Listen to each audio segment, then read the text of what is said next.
The wind howled through the empty street, carrying with it a bitter cold that cut through the thickest of coats. Snow had been falling all night, covering everything in a pristine white blanket. David Carter, a retired firefighter, had spent his evening fixing an old heater in his garage. The work had kept him warm, but as he stepped outside to close up, the cold bit into him like a warning. He turned toward his house, eager for the warmth of a fire and a cup of hot coffee. But then, a sound. At first, he dismissed it as the wind. But then, there it was again, a faint, pitiful whimper. He froze, his ears straining. The street was empty. The only movement came from the snowflakes swirling in the air. And then he saw her. A German shepherd, standing perfectly still near the edge of his driveway. She wasn't just any stray. Her fur was thick with ice, her paws barely touching the ground. And beside her, two tiny figures shivered in the snow. His breath caught. Puppies.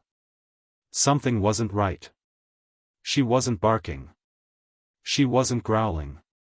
She was staring. And then, she nudged one of the puppies toward him. David's heart pounded. His instincts screamed at him, she wasn't just cold.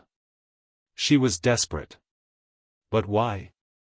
David had seen plenty of stray dogs in his time. Some were cautious, others aggressive, most simply hungry. But this dog, this was different. She was asking for something. She was asking for help. The German shepherd nudged her pup forward again before taking a step back. She swayed slightly.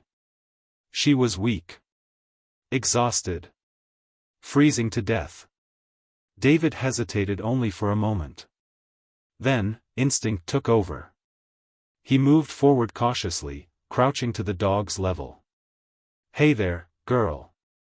You're safe. I'm not going to hurt you." She didn't react. Didn't flinch. Instead, she collapsed. Panic surged through him. He sprinted forward, scooping up the tiny, trembling pups and then lifting the mother into his arms. She was ice cold. Without another thought, he rushed inside, kicking the door shut behind him. David laid the mother down near the fireplace, wrapping her in thick blankets. The puppies whimpered weakly, curling into the warmth. She wasn't moving. His stomach twisted. He pressed a hand to her ribs, her breathing was faint. Frantic, he grabbed his phone and dialed.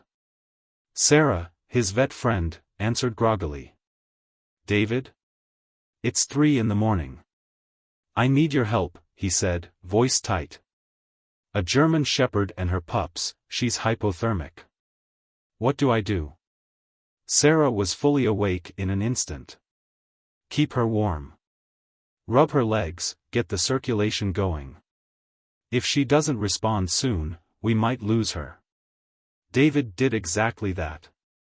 He worked for hours, massaging warmth back into her frozen body. Then, just as dawn broke, she opened her eyes. Relief crashed over him like a wave. "There you are," he murmured. "You're safe now." But as she locked eyes with him, something unsettling flickered in her gaze. She wasn't just grateful. She was waiting for something. Over the next few days, the German shepherd, who David named Hope, began to recover. She wasn't a stray. She was trained. She responded to commands. And she kept watching the door. One night, as David was refilling her water bowl, he noticed something strange. Hope didn't eat unless the puppies ate first. She was protecting them at all costs. David couldn't shake the feeling that something was off. So he took a picture of Hope and her pups and posted it in local lost pet groups. It didn't take long. 2 days later, he got a message. A woman named Linda responded. "That's my brother's dog. She disappeared after my brother went missing 3 months ago." David's hands tightened around his phone. "Missing?" He called Linda immediately. Her voice was shaky, urgent. My brother, Mark, was investigating something dangerous before he vanished, she said. Before he disappeared, he told me, if anything happens to me, look for my dog. David's blood ran cold. Hope hadn't just been running. She'd been running from something. Linda arrived the next day. When Hope saw her, her tail wagged for the first time. But Linda wasn't smiling. She looked haunted. She sat David down and told him the truth. Her brother, Mark, had been investigating an underground dogfighting ring. He had uncovered evidence. But before he could report it, he vanished. Hope had been with him. But then, she disappeared too. David looked down at the pups. They weren't just any puppies.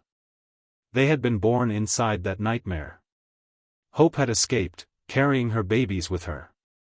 David and Linda decided to follow Hope's tracks. Their search led them to an abandoned warehouse on the outskirts of town. Inside, they found the horrifying remnants of an illegal dogfighting ring. And then, footsteps. David barely had time to react before a deep voice rumbled from the darkness. "Looks like we got company." A group of men stepped forward. David's heart pounded.